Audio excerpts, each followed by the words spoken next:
حضرت امام جعفر صادق رضی اللہ عنہ کی سیرت کے بارے میں جانیں گے، مگر اس سے پہلے کہ ہم ان کی سیرت پر کچھ بات کریں، آئیے درود پاک کی فضیلت پر مشتمل ایک بہت ہی خوبصورت حدیث پاک سنتے ہیں۔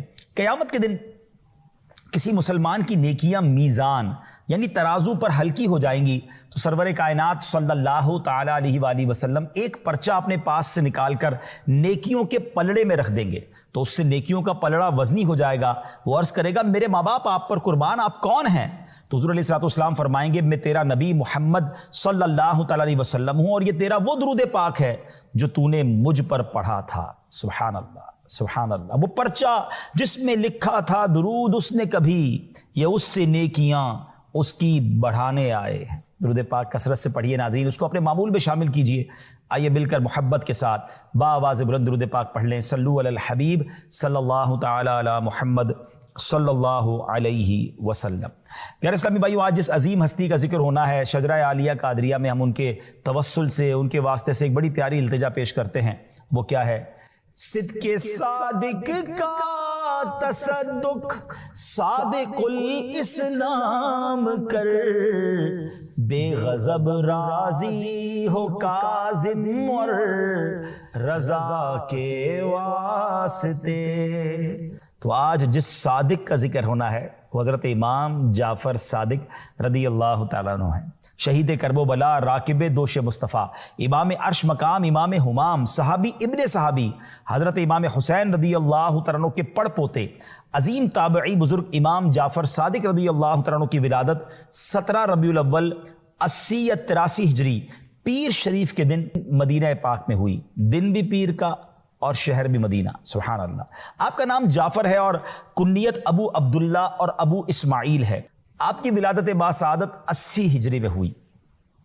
حضرت سیدنا امام جعفر صادق رضی اللہ تعالیٰ عنہ کی والدہ محترمہ کا اسم گرامی حضرت سیدتنا ام فروہ بنت قاسم بن محمد بن ابی بکر صدیق رضی اللہ تعالیٰ عنہ ہے، جبکہ آپ رضی اللہ تعالیٰ عنہ کے والد گرامی کا اسم مبارک حضرت سیدنا امام باقر بن علی زین العابدین اور بن حسین بن علی المرتضی شیر خدا کرم اللہ تعالی وجہ الکریم ہے۔ یعنی آپ کا کمال دیکھیں کیسی ہستی ہیں کہ آپ والدہ کی طرف سے حضرت ابو بکر صدیق رضی اللہ تعالیٰ سے جا ملتے ہیں اور والد صاحب کی طرف سے مولا علی شیر خدا کرم اللہ تعالی وجہ الکریم سے جا ملتے ہیں۔ سبحان اللہ، یعنی آپ والدہ کی طرف سے صدیقی اور والد کی طرف سے علوی فاطمی ہیں۔ سبحان اللہ سبحان اللہ، کس قدر بڑا نسب ہے آپ کا، کیا عالی خاندان ہے۔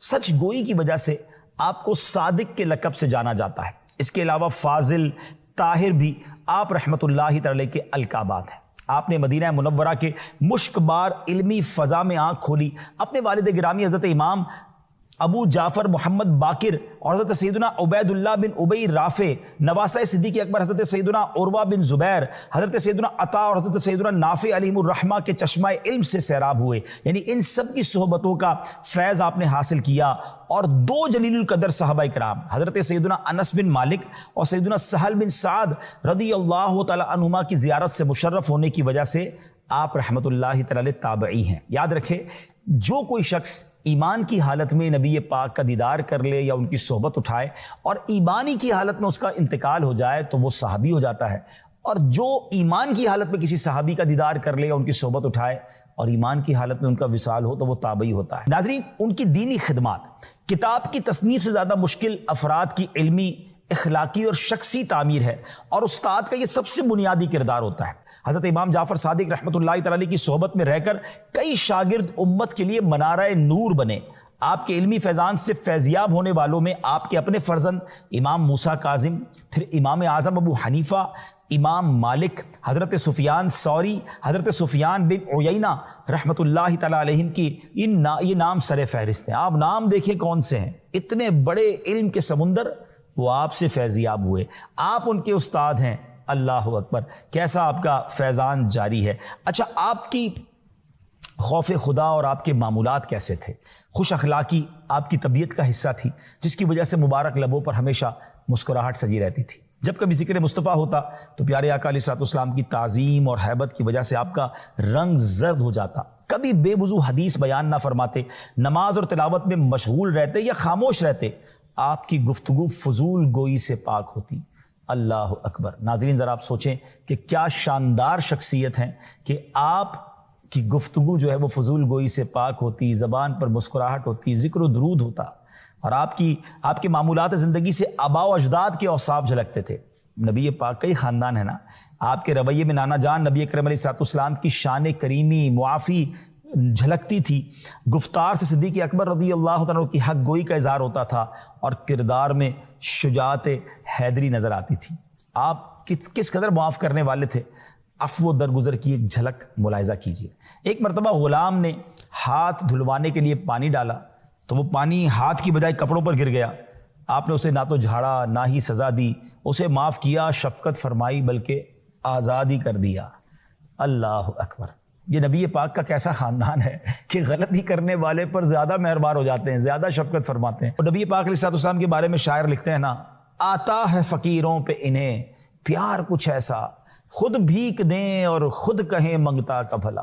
کیا بات ہے، سبحان اللہ. عاجزی کیسی کہ آپ عالی نسب ہونے کے باوجود عاجزی کا پیکر تھے. ایک مرتبہ امام اعظم ابو حنیفہ رحمۃ اللہ تعالی علیہ کے عظیم شاگرد، بہت بڑے عالم و صوفی بزرگ حضرت داؤد طائی رحمۃ اللہ تعالی علیہ نے آپ سے ایک بار عرض کی کہ آپ اہل بیت ہونے کی حیثیت سے مجھے کچھ نصیحت فرمائیں.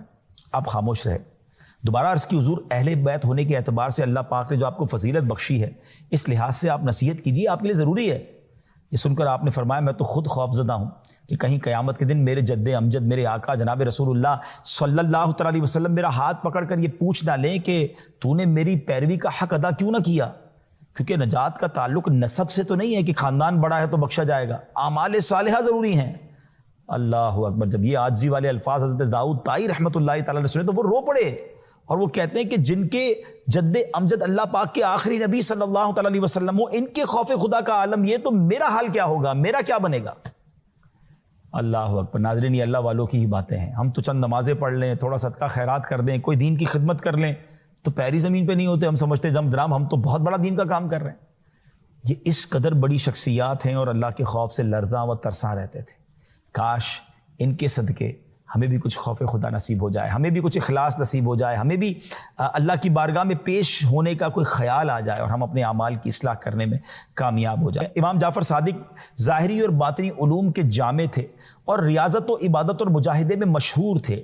مالکیوں کے عظیم پیشوا حضرت سیدنا امام مالک رحمۃ اللہ تعالی علیہ فرماتے ہیں، میں ایک زمانے تک امام جعفر صادق رحمۃ اللہ تعالی علیہ کی خدمت بابرکت میں آتا رہا. میں نے ہمیشہ آپ کو 3 عبادتوں میں سے کسی ایک میں مصروف پایا. یا تو آپ نماز پڑھتے ہوئے نظر آتے، یا تلاوت قرآن میں مشغول ہوتے، یا پھر روزہ دار ہوتے. یعنی 3 میں سے کسی ایک عبادت پہ ہم مصروف رہتے تھے. ہم غور کریں، ہم میں سے بہت سارے وہ ہیں جو کسی نہ کسی گناہ میں مصروف ہوتے ہیں، جن کو دیکھو کبھی ایک گناہ کر رہے ہوں گے، کبھی ایک غفلت کا کام اس میں نہیں ہوں گے تو یہ کر رہے ہوں گے. اور اللہ والوں کی لائف ڈسکرائب کیسے ہو رہی ہے، ڈیفائن کیسے ہو رہی ہے، بیان کیسے ہو کہ 3 میں سے کوئی کام کر رہے ہوں گے، یا تو روزہ دار ہوں گے، یا تلاوت کر رہے ہوں گے، یا نماز پڑھ رہے ہوں گے. کاش میرے اور آپ کے معمول بھی ایسے صاف ستھرے ہو جائیں. اچھا سخاوت کیسی کہ آپ لوگوں کو اس قدر کھلاتے کہ اہل خانہ کے لیے بھی کچھ باقی نہ رہتا تھا. اور یہ نبی پاک کی اداؤں کا ایک حصہ انہیں ملا ہے نا کہ میرے آقا جواد ہے نا، بعض اوقات اپنی ذات پر خرچ نہ فرماتے، دوسروں پہ خرچ فرماتے اور خوب عطا فرماتے. سبحان اللہ. اچھا آپ کی ایک اور کرامت سنیے گا. خلیفہ منصور نے ایک بار اپنے بیٹوں کو حکم دیا کہ امام جعفر صادق کو میرے روبرو پیش کرو تاکہ میں ان کو قتل کر دوں. وزیر نے منع کیا کہ دنیا کو خیر آباد کہہ کر جو شخص عزلت نشین ہو گیا اس کو قتل کرنے کا کیا فائدہ ہے، وہ تو ویسے دنیا چھوڑ چکے ہیں، وہ عبادت میں مصروف رہتے ہیں. خلیفہ نے غضبناک ہو کر کہا کہ میرا حکم ماننا ضروری ہے، انہیں لے کر آؤ. حضرت امام جعفر صادق کو جب لایا گیا تو جیسے ہی وہ دربار میں آئے تو منصور نے اپنے غلاموں کو پہلے ہی کہہ دیا، جیسے میں سر سے تاج اتاروں نا تم نے امام جعفر صادق رضی اللہ تعالیٰ کو قتل کر دینا ہے. مگر جب امام جعفر صادق اس کے دربار میں آئے تو آپ کی عظمت و جلال نے خلیفہ کو اس قدر متاثر کیا کہ وہ پہلے تو استقبال کے لیے کھڑا ہو گیا، نہ صرف صدر مقام پر حضرت امام جعفر صادق کو بٹھایا بلکہ آپ کے سامنے بیٹھ کر عرض کرنے لگا، حضور کو میرے لیے حکم فرمائے، کوئی آپ نے ارشاد و تو فرمائے. تو آپ نے فرمایا میری سب سے اہم ضرورت اور حاجت یہ ہے کہ آئندہ کبھی مجھے دربار میں نہ بلانا، میری عبادت اور ریاضت میں خلل واقع ہوتا ہے. منصور نے وعدہ کیا کہ حضور پھر کبھی آپ کو تکلیف نہیں دوں گا. بڑی عزت کے ساتھ بڑے احترام کے ساتھ آپ کو رخصت کیا. اس کے بعد خلیفہ منصور 3 دن تک بے ہوش رہا، اتنا اس کے اوپر روب طاری ہو گیا کہ وہ 3 دن تو بے ہوش رہا. خلیفہ کی حالت دیکھ کر وزیر اور غلام حیران، جب وہ ہوش میں آئے تو پوچھا کہ آپ نے تو کہا تھا کہ قتل کرنا ہے، اور جب وہ آئے تو آپ تو ان کے آگے بچھے جا رہے تھے، اتنی عزت دی ان کو آپ نے؟ تو وہ کہہ رہے ہیں بات یہ کہ جب امام جعفر آئے تھے نا، تشریف لائے تھے، تو ان کے ساتھ ایک بہت بڑا اژدہا مجھے نظر آ رہا تھا، اتنا بڑا اس کا منہ تھا کہ وہ مجھے میرے پورے چبوترے، میرے پورے اسٹیج کو بھی کھا جاتا، اور اس نے مجھے کہا کہ اگر تم نے ذرا سی بھی گستاخی کی تو چبوترے سمیت تمہیں نگل جاؤں گا۔ مجھ پر ایسی دہشت طاری ہو گئی اور میں نے آپ سے معافی مانگی۔ اللہ اکبر۔ ناظرین ذرا سوچئے، یہ مقام ہے آپ کا کہ اللہ والوں کی طرف کوئی میلی نظر دیکھتا ہے نا، وہ احادیث میں مضمون ملتا ہے نا، جو اللہ کے کسی ولی سے دشمنی کرے تو اللہ اسے اعلان جنگ فرماتا ہے۔ آئے ہائے، ایک اور کرامت سنیے۔ ایک شخص کا بیان ہے کہ ہم تابعی بزرگ حضرت امام جعفر صادق رحمۃ اللہ تعالی کے ساتھ حج کرنے جا رہے تھے، راستے میں ایک جگہ ہم کھجور کے سوکھے درختوں کے پاس ٹھہرے تو امام جعفر صادق رحمۃ اللہ تعالی نے آہستہ سے کچھ پڑھا، کہتے ہیں میں سمجھ نہیں سکا آپ نے کیا پڑھا۔ آپ نے سوکھے ہوئے درختوں سے فرمایا اللہ پاک نے جو ہمارے لیے، تم میں جو ہمارے لیے رزق پیدا فرمایا وہ ان میں سے ہمیں کھلاؤ۔ اس وقت میں نے دیکھا کہ کھجوروں کے گچھے آپ رحمۃ اللہ تعالی کی طرف جھک رہے ہیں، سوکھے درخت تھے اور اب کھجوروں کے گچھے جھک رہے ہیں۔ آپ نے مجھ سے فرمایا کھاؤ، میں نے اس سے پہلے اتنی مزیدار کھجوریں کبھی نہیں کھائی تھی۔ وہ بزرگ کہتے ہیں میں نے اس سے پہلے اتنی مزیدار کھجوریں کبھی نہیں کھائیں۔ حضرت سیدنا امام جعفر صادق کیسے مستجاب الدعوات تھے، آپ دعا کرتے وہ کیسے قبول ہوتی تھی۔ ایک آدمی آپ کے پاس آیا، کہتا ہے حضور دعا کر دیں اللہ مجھے اتنا مال دے کہ میں ہر سال بہت سے حج کروں، میں بہت سے حج کروں۔ آپ نے دعا کی اللہ اسے بکثرت مال دے دے، اتنا دے دے کہ زندگی میں 50 حج کرے۔ چنانچہ سے اتنا مال ملا کہ اس نے پورے 50 حج کیے۔ 51 بار جب حج پر گیا تو جوحفہ کے مقام پر غسل کے لیے نہر میں گیا تو پانی کی تیز موجیں اسے بہا کر لے گئیں اور وہ اسی میں ڈوب کر فوت ہو گیا۔ اللہ اکبر۔ ناظرین آپ دیکھیں یہ دعا کیسی تھی کہ 50 حج اسے نصیب ہوئے۔ حضرت سیدنا امام جعفر صادق رحمۃ اللہ تعالی مکہ پاک میں ایک دن کہیں تشریف لے جا رہے تھے تو راستے میں اپنی گائے کے مرنے پر ایک عورت رو رہی تھی۔ آپ رحمۃ اللہ تعالی نے فرمایا کیا تم یہ چاہتی ہو کہ اللہ پاک تمہاری گائے زندہ فرما دے؟ عورت نے عرض کیا آپ ہم سے اس طرح مذاق کرتے ہیں، حالانکہ میں پہلی مصیبت میں ہوں، میری گائے مر گئی ہے، میں رو رہی ہوں اور آپ مجھے کہہ رہے ہیں کہ گائیں زندہ اللہ پاک کر دے۔ تو آپ نے فرمایا میں مذاق نہیں کر رہا، اور پھر آپ رحمۃ اللہ تعالی نے دعا فرمائی اور اس گائے کے سر اور پاؤں کو پکڑ کر ہلایا تو وہ جلدی سے اٹھ کھڑی ہوئی۔ سبحان اللہ۔ چاہیں تو اشاروں سے اپنی کایا ہی پلٹ دیں دنیا کی، یہ شان ہے ان کے غلاموں کی، سرکار کا عالم کیا ہوگا۔ سبحان اللہ۔ اب آپ کے کچھ ارشادات سنتے ہیں۔ سیدنا امام جعفر صادق رحمۃ اللہ تعالی تقویٰ سے فرماتے ہیں کہ تقویٰ سے افضل کوئی زاد راہ نہیں، خاموشی سے بہتر کوئی چیز نہیں، جہالت سے بڑھ کر کوئی نقصان دہ دشمن نہیں، اور جھوٹ سے بڑی کوئی بیماری نہیں۔ ناظرین یہ بات سمجھنی ہے کہ آپ خود صادق ہیں، اتنا سچ بولتے کہ صادق کہلاتے، اور فرما رہے جھوٹ سے بڑھ کر کوئی بیماری نہیں ہے۔ مگر آج ہمارے معاشرے کا کیا حال ہے؟ پہلے تو کبھی کبھی لوگ جھوٹ بولتے تھے، اب تو ایسا لگتا ہے کبھی کبھی سچ بولتے ہیں۔ اتنا جھوٹ عام ہو گیا، اتنا جھوٹ عام ہو گیا، اور یہ جھوٹ ہمارے معاشرے کو دیمک کی طرح کھا رہا ہے۔ ہم تو سچے نبی کے امتی ہیں نا، مسلمان ہو کر کیسے جھوٹ اختیار کر سکتے؟ یہ جھوٹ برائیوں کی یوں سمجھیے جڑ ہے۔ امام جعفر صادق رحمۃ اللہ تعالی کو 68 برس کی عمر میں 15 رجب المرجب 148 ہجری کو کسی بد نصیب نے زہر دیا جو ان کی شہادت کا سبب بنا۔ حضرت امام جعفر صادق رحمۃ اللہ تعالی کا مزار پر انوار جنت البقیع میں اپنے والد محترم سیدنا امام باقر رحمۃ اللہ تعالی کے پہلو میں ہے۔ اللہ کریم تربت امام جعفر صادق پر اپنی کروڑوں رحمتوں کی بارش نازل فرمائے اور ان کے فیضان سے ہمیں مالا مال فرمائے، ان کے نقش قدم پر چلنے کی توفیق عطا فرمائے۔ اللہ ان سچوں کے صدقے ہمیں سچا بنا دے، ان عبادت گزاروں کے صدقے ہمارا دل بھی عبادت میں لگا دے، ان سجدہ کرنے والوں کے صدقے ہمیں ساجد بنا دے، ان تلاوت کرنے والوں کے صدقے ہمارا دل تلاوت میں لگا دے۔ ہم کہتے تو ہیں کہ ہم سلسلہ قادریہ کے مرید ہیں، سلسلہ قادریہ میں ہم شامل ہیں، مگر ہمارے سلسلے کے جو بزرگ ہیں وہ کیسے عرفہ والا ہیں۔ اللہ ان کا فیضان بھی نصیب فرمائے اور ہمارا کردار بھی اچھا ہو جائے۔